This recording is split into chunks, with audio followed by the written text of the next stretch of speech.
ചേപ്പാട് ദുരന്തമുണ്ടായിട്ട് 29 വർഷം പൂർത്തിയാകുന്നു.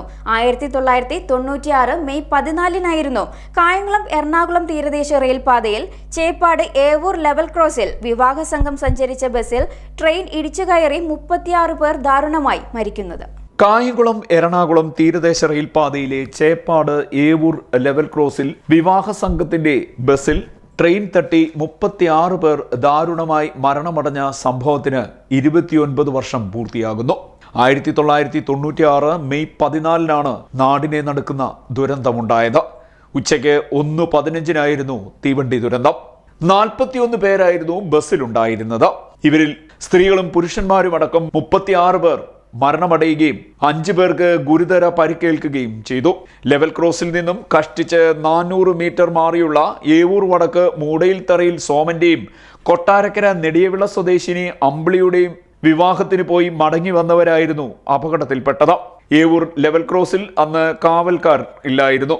മുൻപിലുണ്ടായിരുന്ന tourist bus level cross കടന്നതിന് പിന്നാലെയാണ് അപകടത്തിൽപ്പെട്ട ബസ് എത്തിയത്. വീഡിയോ കോച്ച് ബസ്സിൽ സിനിമ കണ്ട് സന്തോഷിച്ചിരിക്കുമ്പോഴാണ് വലിയ ദുരന്തം എത്തുന്നത്. ഡ്രൈവറുടെ ഒരു നിമിഷത്തെ അശ്രദ്ധ വലിയ ദുരന്തമായി മാറുകയായിരുന്നു.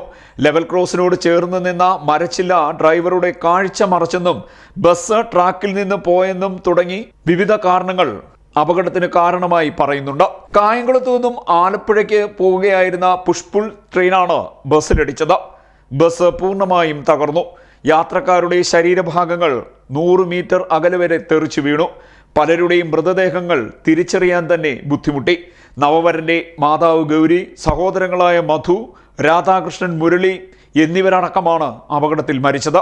ലെവൽ ക്രോസിൽ ഇപ്പോൾ ഗേറ്റ്മാൻ അടക്കം ഉണ്ടെങ്കിലും ഇതുവഴി യാത്ര ചെയ്യുന്ന ഓരോ ചേപ്പാട് നിവാസികളുടെയും ഏവൂർ നിവാസികളുടെയും ഉള്ളിൽ തുടിക്കുന്ന ഓർമ്മയായി ചേപ്പാട് ദുരന്തം നിലനിൽക്കുന്നു. ദുരന്തത്തിന്റെ വാർഷികത്തിന് മുൻപ് ഏവൂർ ലെവൽ ക്രോസിന് സമീപം അനുസ്മരണ പരിപാടികൾ നടത്താറുണ്ടായിരുന്നു.